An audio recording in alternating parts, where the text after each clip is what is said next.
Morning class. Let's try chemistry. आज हम लोग नया टॉपिक स्टार्ट करने जा रहे हैं बेटा। प्रिपरेशन ऑफ फिनॉल हम लोग कर चुके हैं, अब हम करने जा रहे हैं केमिकल रिएक्शंस ऑफ फिनॉल।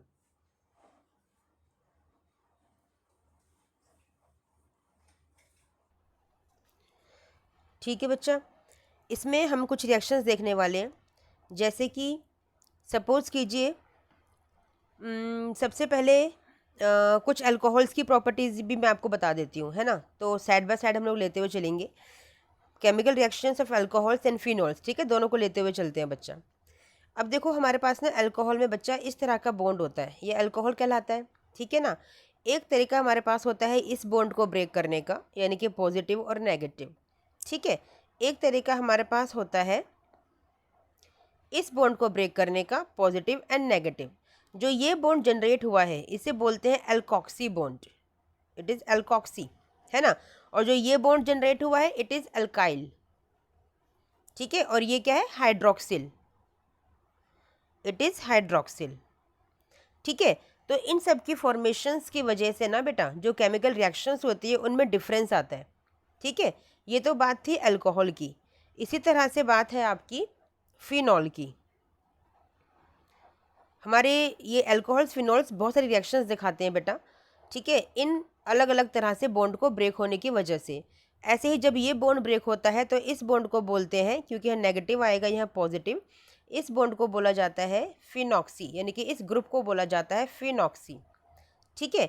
और एक तरीका हमारे पास क्या है, एक तरीका हमारे पास ये है कि जो हमारे पास ये वाला बॉन्ड है, ठीक है, हम इस बॉन्ड को ही ब्रेक कर दें, ठीक है ना, तो पूरा का पूरा बॉन्ड निकल जाएगा, OH निकल जाएगा, तो इसे बोलोगे आप फिनाइल, है ना। फिनाइल रिंग हो गई है आपकी, फिनॉल से फिनाइल रिंग बन गई, ठीक है। चलिए अब कुछ डिफरेंट डिफरेंट रिएक्शन से हम लोग देखने वाले हैं बच्चा। अब सपोज कीजिए आपके पास कोई अल्कोहल ग्रुप है ना, और उसके पास कोई मेटल अगर लगने के लिए आ जाता है, ठीक है, तो आपको पता है मेटल है, ड्राई कंडीशन में आप रिएक्शन करवाओगे, आपको ड्राई ईथर यहाँ पे ऐड करना पड़ेगा, ये हम डिस्कस कर चुके हैं वाई, है ना, टू प्रिवेंट हाइड्रोलाइसिस, ठीक है, टू प्रिवेंट हाइड्रेशन, ओके। तो अब देखिए रिएक्शन क्या होगी बच्चा, हम जो बॉन्ड यहाँ ब्रेक करने जा रहे हैं वो ये वाला बॉन्ड ब्रेक करने जा रहे हैं। पहले हम RO यानी कि OH का बॉन्ड ब्रेक करेंगे, पॉजिटिव एंड नेगेटिव। तो जैसे कि आपको पता है Na है, बहुत जल्दी अट्रैक्ट होगा आपका ऑक्सीजन की तरफ और क्या बना के देगा आपको, सोडियम एल्कोक्साइड। ये कौन सा ग्रुप था, एल्कोक्सी, तो क्या बना के दिया, सोडियम एल्कोक्साइड, ठीक है। और साथ में हाइड्रोजन गैस अलग से जनरेट हो जाएगी। तो this is the formation of sodium alkoxide group, ठीक है। ये थी रिएक्शन मेटल के साथ, समझ में आया बच्चा। इसी तरह से रिएक्शन एल्यूमिनियम के साथ भी होती है, ठीक है ना। इसी तरह से और भी मेटल्स है जो रिएक्शंस शो करते हैं, ठीक है, पोटेशियम भी शो करता है बच्चा, ठीक है। तो डिफरेंट डिफरेंट रिएक्शंस ये शो करते हैं, ठीक है सेम ही मेथड से, ठीक है, बट इंपॉर्टेंट आपकी यही वाली है, ओके। अब देखिए फिनॉल, ठीक है ना, साइड बाय साइड दोनों करके चलेंगे। अभी अल्कोहल का किया था, अगर फिनॉल है तो यहाँ पे भी वही केस होगा। आपने जनरेट होते हुए देखा भी होगा इसको, सोडियम फिनॉक्साइड को किस तरह से होगा, ये वाला बॉन्ड ब्रेक होगा आपका, नेगेटिव एंड पॉजिटिव, तो सोडियम जाके लग जाएगा ऑक्सीजन के पास और क्या बना के देगा आपको दिस, यानी कि सोडियम फिनॉक्साइड ग्रुप, है ना, ONA, सोडियम फिनॉक्साइड ग्रुप का जनरेशन आपको करके देगा, ठीक है। This is the chemical reaction actually जो कि अल्कोहल्स एंड फिनोल्स दिखाते हैं, ठीक है। चलिए इतना आपको समझ में आ गया। एक इम्पॉर्टेंट टॉपिक है इसी के अंदर आपका acidic nature of alcohols, important topic है बच्चा। एसिडिक नेचर ऑफ अल्कोहल का क्या मतलब है कि एसिडिक नेचर का मतलब क्या होता है, एसिडिटी का मतलब क्या होता है कि कोई कितना डेफिशिएंट है इलेक्ट्रॉन्स के लिए, इलेक्ट्रॉन्स की डेफिशिएंसी कितनी है किसी के पास, किसी को कितने इलेक्ट्रॉन्स की रिक्वायरमेंट है, वो उतनी एसिडिक नेचर को शो करता है। तो अल्कोहल्स में आप देखिए, अगर मैं प्राइमरी सेकेंडरी और टर्जरी अल्कोहल्स की बात करूं, प्राइमरी अल्कोहल यानी कि CH3 CH2OH, secondary alcohol it means CH3 CH CH3OH, ठीक है। And टर्जरी alcohol it means CH3 C CH3 CH3 OH, it is टर्जरी alcohol. अब जैसा कि मैंने आपको पहले बताया है कि जो अल्काइल ग्रुप होते हैं ये इलेक्ट्रॉन डोनर ग्रुप्स होते हैं। ये CH3 जो मिथाइल ग्रुप है ये इलेक्ट्रॉन डोनर ग्रुप्स होते हैं। और आपको पता है ऑक्सीजन के पास ऑलरेडी एक्स्ट्रा इलेक्ट्रॉन्स होते हैं, ठीक है।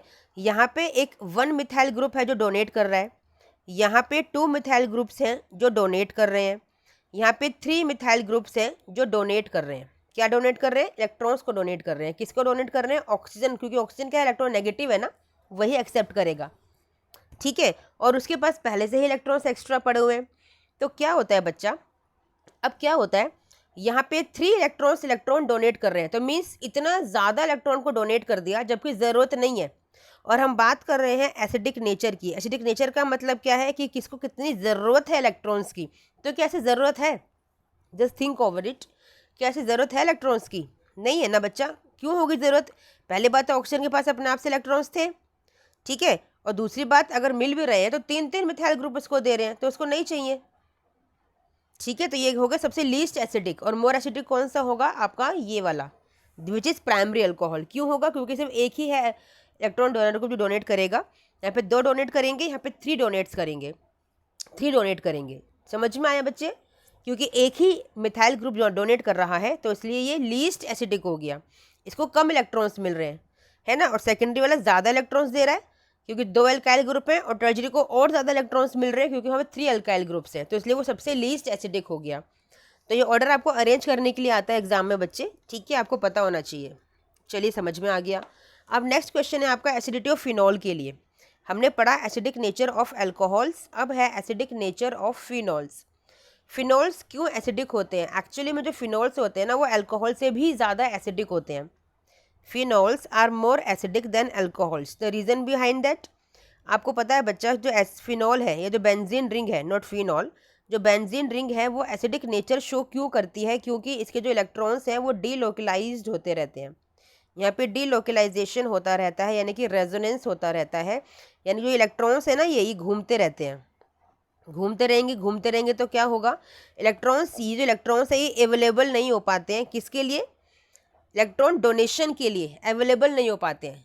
एक्स्ट्रा हैं, पाई इलेक्ट्रॉन्स हैं, एक्स्ट्रा क्लाउड है, इलेक्ट्रॉन क्लाउड है, बट अवेलेबल नहीं हो पाते हैं। क्यों? Due to resonance. अब जब अवेलेबल नहीं हो पाएंगे तो क्या होगा, ये एसिडिक हो जाएगा, इलेक्ट्रॉन की कमी हो जाएगी इसके पास, ठीक है ना। तो इसलिए फिनॉल्स क्या होते हैं, एसिडिक नेचर शो करते हैं, and they are more acidic than alcohols. क्यों? Due to resonance, due to delocalisation, ठीक है। अब यहाँ पे एक क्वेश्चन और आता है आपका फिनॉल और फिनोक्साइड आयन के बीच, ठीक है। फिनोक्साइड कैसे बनेगा? अभी मैंने बना के दिखाया था फिनोक्साइड आयन आपको। जब H रिमूव हो जाता है तो इट इज़ फिनोक्साइड आयन। अब देखो, फिनोक्साइड आयन जो होता है, it is more stable, it is more stable then alcohol. क्यों मोर स्टेबल है अल्कोहल से बच्चा? क्योंकि यहाँ पे क्या होता है ना, यहाँ चार्ज सेपरेशन होता है। चार्ज सेपरेशन का मतलब क्या है कि यहाँ पर भी आपके नेगेटिव पॉजिटिव ऐसे ऑल्टरनेटली बनते रहते हैं, और ये यहाँ पे भी एक नेगेटिव चार्ज है। तो जो चार्ज सेपरेशन है दैट इज़ मोर हियर, यहाँ सबसे ज़्यादा चार्ज सेपरेशन होता है, जिसकी वजह से ये ज़्यादा स्टेबल होता है। आया समझ में? ओके, ये क्वेश्चन भी एग्जाम के अंदर आ जाता है, ठीक है बच्चा। Phenoxide ion is more stable, ठीक है ना। क्यों? क्योंकि वो चार्ज सेपरेशन की वजह से ज़्यादा स्टेबल हो जाता है। Charge separation is more, it means polarity आप कह सकते हो कि पोलर है यहाँ पे, ठीक है। चलिए, ये भी आपको समझ में आ गया बच्चे, ठीक है। फिर भी कोई डाउट हो तो मुझे मैसेज कर सकते हो आप, ठीक है ना। I can solve your query, ठीक है। चलिए, ये आपकी सारी बात हो गई केमिकल रिएक्शंस की, प्रॉपर्टीज़ की, ठीक है। अब इसमें एक टॉपिक है आपका एस्टेरिफिकेशन। एस्टेरिफिकेशन क्या है? फॉर्मेशन ऑफ एस्टर को एस्टेरिफिकेशन बोलते हैं, है ना। आपको पता है what is esterification? It is the formation of the esters. Ester कैसे बनता है? बड़ा इंपॉर्टेंट टॉपिक है। आप एक अल्कोहल ले लीजिए, कोई भी अल्कोहल ले लीजिए, ठीक है, और एक कार्बोक्सिलिक एसिड ले लीजिए, RCOOH, ठीक है। क्या देखने के लिए मिलेगा आपको? आपको फॉर्मेशन ऑफ एस्टर देखने के लिए मिलेगा। कैसे? यहाँ से आपका ये बॉन्ड ब्रेक होगा, नेगेटिव एंड पॉजिटिव, ठीक है। यहाँ से ये बॉन्ड ब्रेक होगा, पॉजिटिव एंड नेगेटिव, ठीक है। अब क्या होगा, जो ये पॉजिटिव है ये किसके साथ जाएगा? आपके किसके साथ जाएगा? ये आपके जाएगा नेगेटिव के साथ। तो क्या बना के दिया आपको? वाटर। क्या बना के दिया आपको? वाटर, ठीक है। साथ में अब देखिए, ये जो नेगेटिव है ये जाएगा इस पॉजिटिव के साथ, तो क्या बना के देगा? RCOOR, बन गया आपका ester. It is a ester group.